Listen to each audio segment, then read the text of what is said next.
O setor de consumo no Brasil registrou movimentações bastante importantes no quarto trimestre de 2025. Este é o resultado da pesquisa da KPMG. O segmento de hotéis e restaurantes e até o de higiene tiveram as maiores altas, com crescimento de 16% nas operações na comparação anual. As lojas de varejo também mostraram um avanço de mais de 5%, enquanto o setor de vestuário e calçados ficou estável.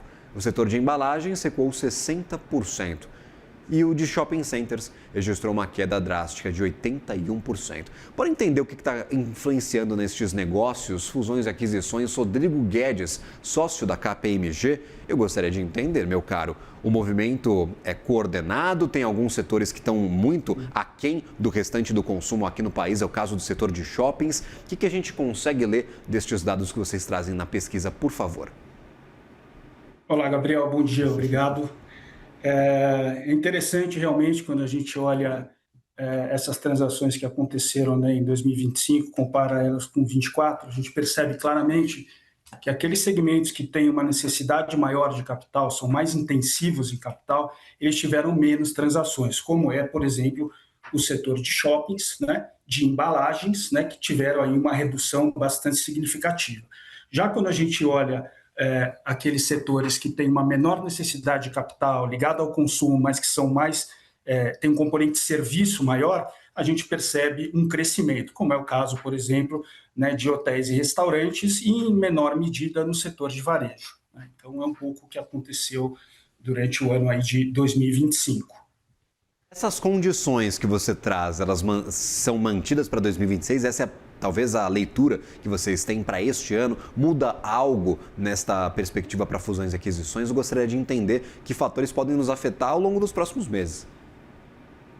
Gabriel, quando a gente olha 2026, o que ocorreu até agora e um pouco para frente, a gente percebe novamente uma disciplina muito grande de capital, né? Então uma preocupação muito grande com grandes alocações de capital, né, para operações ilíquidas. O que está acontecendo globalmente é uma revisão de portfólios. Então você tem empresas europeias, norte-americanas, asiáticas que estão revendo seu portfólio no mundo, saindo de alguns negócios, focando em outros, e a gente percebe aqui no Brasil especificamente um pouco da continuidade do que a gente viu em 2025. Então agora, logo no começo do ano, a gente já viu, aí até com capital um pouco mais intenso, né? A gente viu agora a transação envolvendo a própria IOC, né, e o Grupo Três Corações, que adquiriu a IOC. Nós tivemos agora recentemente também a Ferrero, o grupo italiano que há uns 2 anos atrás adquiriu a Dori, fazendo a aquisição da Bold, indo para alimentos saudáveis, né? Então, assim, um pouco mais de alocação de capital, né, mas coisas extremamente estratégicas envolvendo a revisão de portfólio global. Juro, é 15%, porque a gente vê empresas internacionais também cautelosas. Eu não imagino os 15% pesando nessa conta. Sim, o custo de capital está muito alto, e aí não é só Brasil, é globalmente, Sim. né? Você tem aliado a isso toda a incerteza em relação a curvas de juros, né? A reposicionamento de portfólios, as questões geopolíticas, a alta do petróleo que afeta todas as indústrias. Então, nós seguimos num ambiente complexo, né? Porém beneficiados em alguma forma por essas revisões de portfólio, e aí diversas empresas, de fato, olhando o Brasil, né, com um olho bastante especial, especialmente aquelas que já estão no Brasil, que já conhecem o nosso mercado e que já estão habituadas, né, aos altos e baixos, à volatilidade da nossa economia. Essas estão se colocando numa posição bastante privilegiada para fazer aquisições aqui no mercado, né, e investimentos de longuíssimo prazo. Perfeito. E eu queria entender especificamente esse movimento que, pelo menos no setor de consumo, é o mais relevante para hotéis e restaurantes. A gente teve alguns reveses no ano passado, é um setor bastante pressionado, por exemplo, por conta de margens. Para restaurantes especificamente, o custo dos alimentos subiu, o repasse estava demorado. O que a gente enxerga deste maior número de fusões e aquisições? É consolidação? É algum movimento mais estratégico, Rodrigo?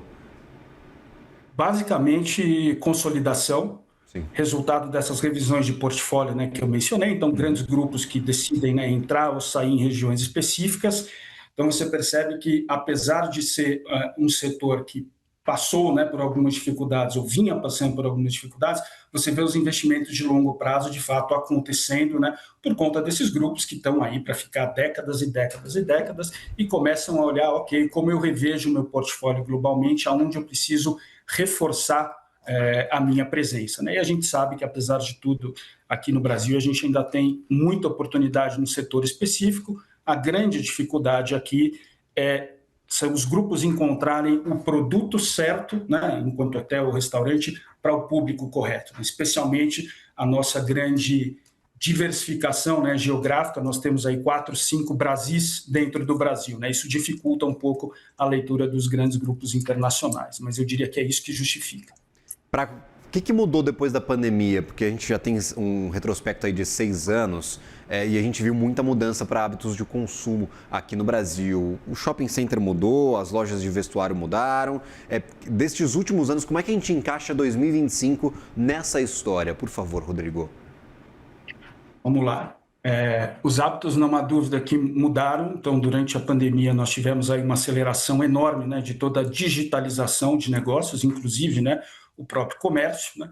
Porém, pós-pandemia, com o retorno dos eventos, o retorno das empresas, né, a uma modalidade presencial, né, na sua maior parte, nós começamos a perceber que tanto o varejo quanto os hotéis e restaurantes começam, né, a voltar para o básico e recompor, né, esse balanço entre o meu portfólio digital, online, e o meu portfólio delivery, né, no caso de alimentos, e o meu portfólio, né, local, presencial, né? Então, é uma recomposição entre o bricks and mortar, né, que é o físico, né, e o online. Isso é o que a gente vem percebendo cada vez mais e é, inclusive, uma das grandes tendências, né, globais, principalmente em consumo, né, em produtos de consumo, você ter essa combinação, né, essa mistura entre o físico e o virtual, né?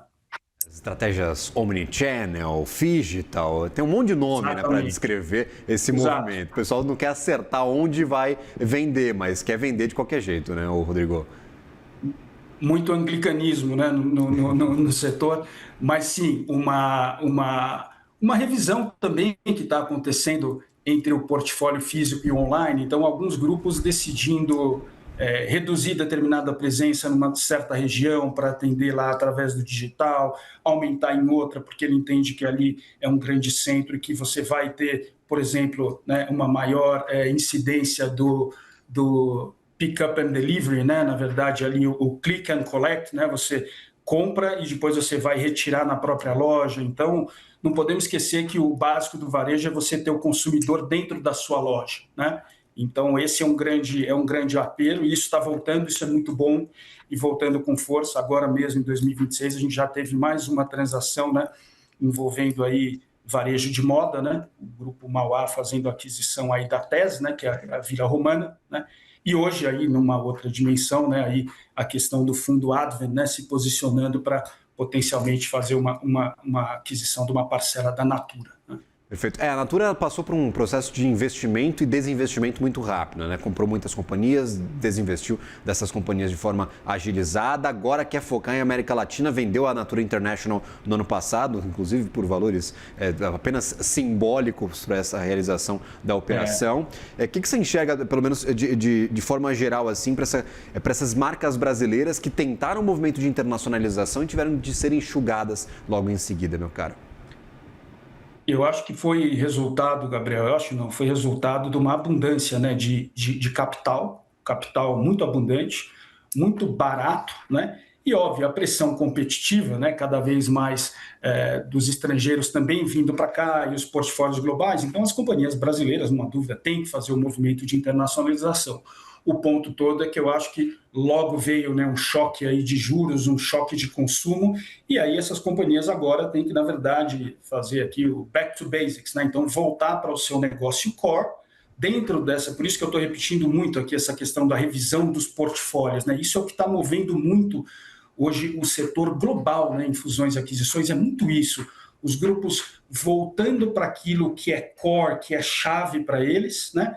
Olhando outros negócios não tão importantes se desfazendo desses negócios e muitas vezes reinvestindo os recursos no próprio país, né, nos seus negócios core. Isso está acontecendo muito aqui no Brasil, grupos estrangeiros que realocam o capital dentro do próprio país, saem do negócio e aumentam a participação no outro negócio que já é core deles. É isso que está acontecendo muito, né, com empresas como, por exemplo, a própria Natura. Muito obrigado. Rodrigo Guedes, sócio da KPMG, obrigado pela participação, meu caro, por trazer essa leitura do cenário. Esperamos que o mercado aí se ajuste para 2026, que a gente tenha talvez alguns segmentos aí se recuperando desses choques de consumo e de capital também que vimos nos últimos 2 anos. Até uma próxima, meu caro. Até logo, Gabriel. Obrigado. Valeu.